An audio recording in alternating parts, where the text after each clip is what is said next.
All right, glad to have you join us again. It's still Business Breakfast on iBrand Television. Let's get talking now. The first talking segment of the program. But before I introduce my guest, let me tell you that Nigerian's fintech industry has been at the forefront of innovation and financial inclusion on the African continent as the country is poised for a fintech revolution with a rapidly growing population and increasing internet penetration. However, in recent times, the country has been grappling with a severe inflation problem, which is exerting immense pressure on the economy.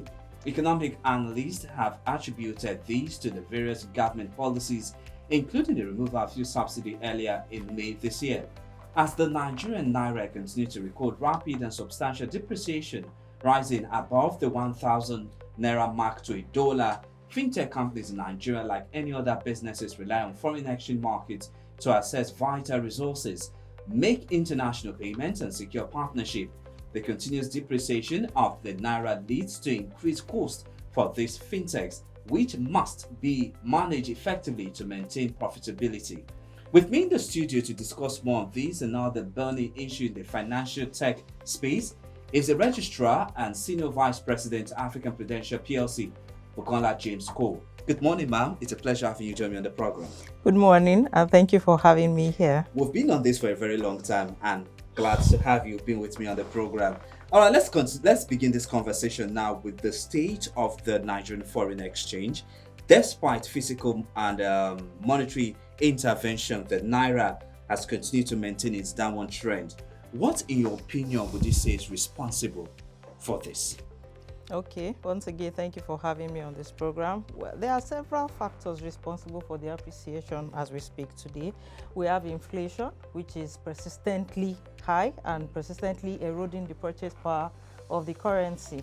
It also makes it less attractive to hold. I mean, today, you go to buy, I can give a life example. We've been trying to buy maybe a car, for example, and every time you go there, it has tripled within the last 6 months. So it's like you add 1 million for every day the dollar increases. And that has also affected inflation on other, even small commodities that people buy. I seem to wonder at times how people on the masses level cope. So the inflation has totally eroded. We also have trade imbalances. Today, a lot of us use our currency to buy things, to import things into the country as against what we export outside the country. Look at the low foreign reserves. We had different interpretation of what the current reserves were for a long time. Yes. We had several back and forth. I mean, the CBN is unable to meet up with foreign request exchange for people that go to school and pay in foreign currencies and all that. So I mean, where do we go? Another one is the external shocks. Today, all prices go up and down. There's no stability in that part, and that's unfortunately the only way we are able to raise foreign exchange. We also have structural economic issues and speculations. I think speculations for me is the most, the most, because today the dollar is in the hands of the wrong people, the people who are not regulated, and so they determine what the prices are.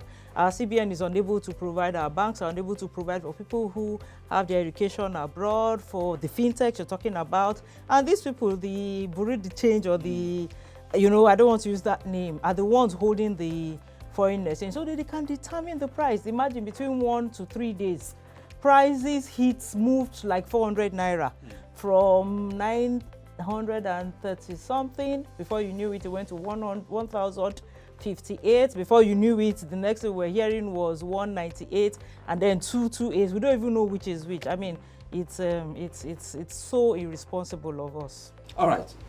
I know this issue is a serious issue in the country at the moment, and first of all, before I ask you the question now, let's talk about the issue of the floating of the Naira by this current administration.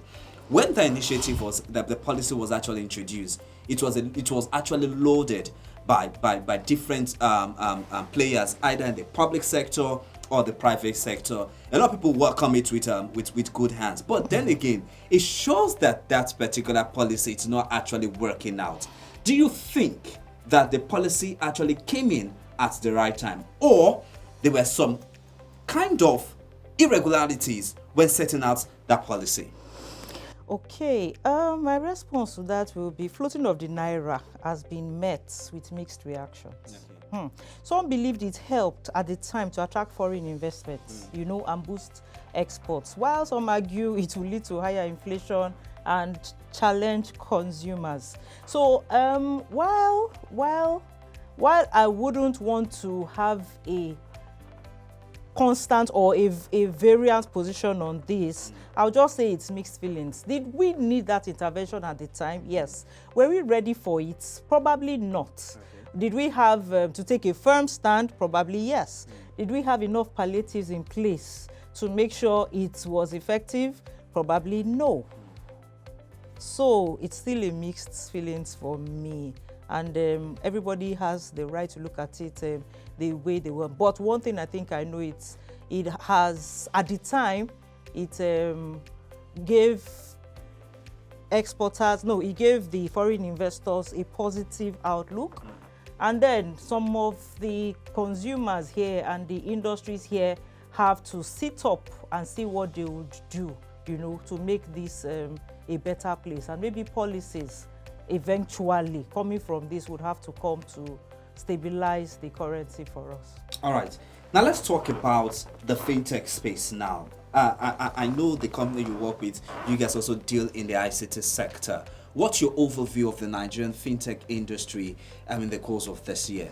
Especially as we keep having the rise of more startups coming up, especially in the payments sector of the ecosystem. What do you have to say?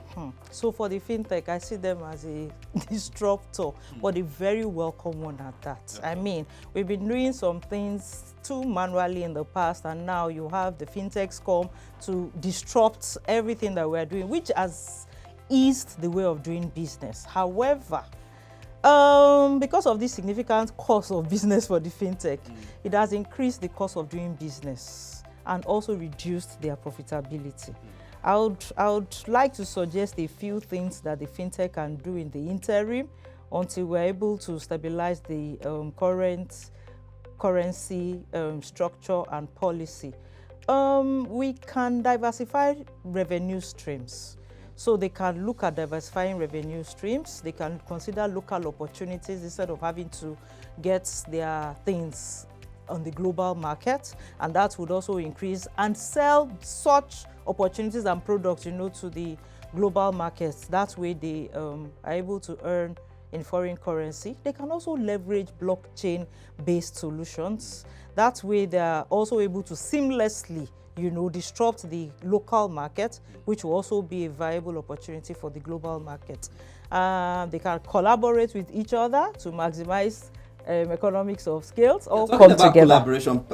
And pardon me now for butting in. I'm talking about collaboration. Is that really key? Because you see founders of this tech startup willing to collaborate, because we're seeing some actually shutting down operations because they can't keep up with the macroeconomic challenges that is affecting the operating environment in the country. Do you see founders actually coming together to collaborate? Okay, so this is a personal thought. One thing I've always learned, or I've learned in course of life or course of my experience, collaboration is very important.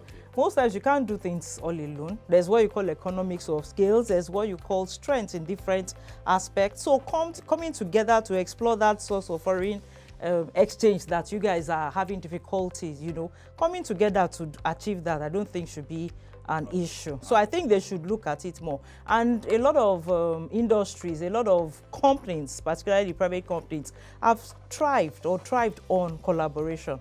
Yeah, collaboration. And finally, I think engaging with regulators to advocate for policies that will even support these operations to reduce their costs will be another viable opportunity. But the outlook remains positive for the fintechs because the digital investment markets projected their growth by 17.60% within the next 4 years. So they have to come together, sit down, talk with their regulators and think of what they will do to project their income and make them stable in the country. Yes. But let me put you on the spot now. Do you see any merger coming up in the fintech space? Because we've seen the likes of Patricia. I don't know if they're still in business. At a point in time, they had some issues that has to them wanting to shut down their operations.